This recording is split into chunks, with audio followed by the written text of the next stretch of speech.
Hey everyone, welcome back to Curious Minds. Today we're exploring something truly extraordinary, a book that doesn't often get the attention it deserves but carries a profound, thought-provoking punch. We're diving into The Obscene Bird of Night by José Donoso, a haunting and surreal masterpiece that challenges the boundaries of reality and identity. Let's unravel its mysteries together. Absolutely, Anna. This novel is a surreal journey, a blend of grotesque reality and mystifying allegory. Donoso takes us into a world where boundaries blur, and every page challenges what we think we know about identity, time, and even the nature of existence itself. Right, so let's start with an overview. The Obscene Bird of Night isn't your typical narrative. It's an exploration of dreams, madness, and the grotesque. The story follows several interwoven lives in a crumbling mansion that seems to exist between time and space. The prose is vivid and almost hallucinatory. Exactly. Donoso's language is poetic yet unsettling. He creates a universe where time is fluid, and the real and the surreal coexist. It's like stepping into a vivid nightmare that's both terrifying and strangely beautiful. So, one of the things that really gets me is the symbolism in this book.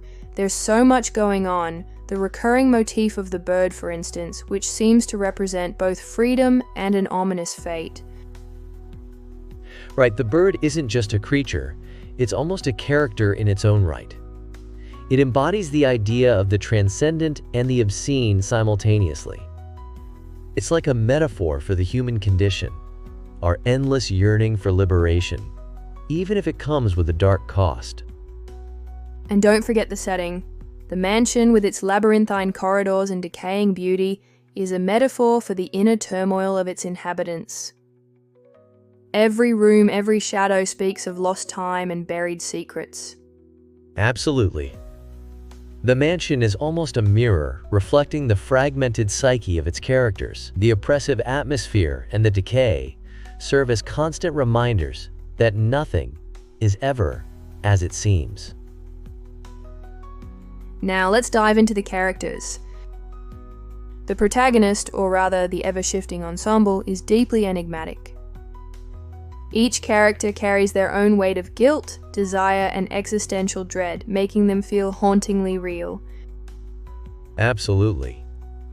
What's fascinating is how Donoso refuses to give us clear heroes or villains. Instead, we're presented with complex, contradictory figures who are both vulnerable and monstrous.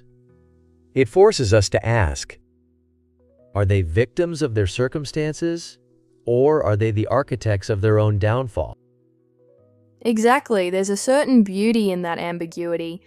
The characters are so richly layered that every reading feels like uncovering a new dimension of their inner lives.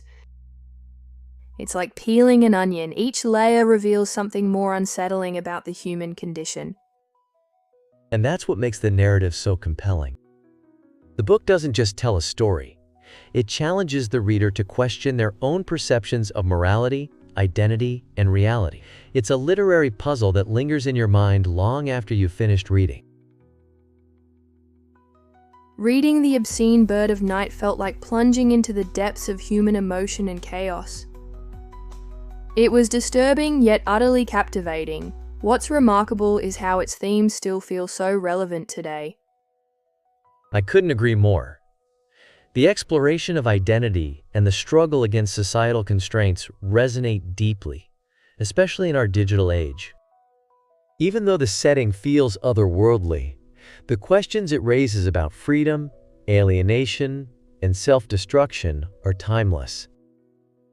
It really makes you reflect on the masks we wear, the secrets we bury, and the chaos that simmers beneath the surface of our daily lives.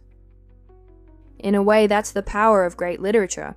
It holds up a mirror to the soul, forcing us to confront what we see. Exactly. It's that interplay of beauty and horror that makes Donoso's work so unforgettable. His ability to find the sublime within decay challenges us to rethink our own definitions of beauty, truth, and humanity. One thing I've always found intriguing is the challenge this book poses to its readers. There's no single correct interpretation, each reading is a personal journey. Right, and that's where the magic lies. The ambiguity forces us to engage actively with the text. We're compelled to ask, what does this mean for me? It's like the book becomes a dialogue with our own subconscious. Yes. It's almost as if the narrative unfolds differently for each person based on their own experiences, fears, and dreams. And that's what makes it a timeless piece of art. And for us, discussing it today, it opens up endless avenues of thought. It reminds us that literature isn't just a collection of words. It's an invitation to explore the complexities of life. Wow, Adrian, this conversation really makes me appreciate the depth of The Obscene Bird of Night. It's a rare gem that challenges our perceptions and invites us to look deeper into our own lives. Absolutely, Anna. I hope our discussion today has inspired you to explore this enigmatic novel and to embrace the complexity of its themes. It's not an easy read, but it's definitely worth the journey.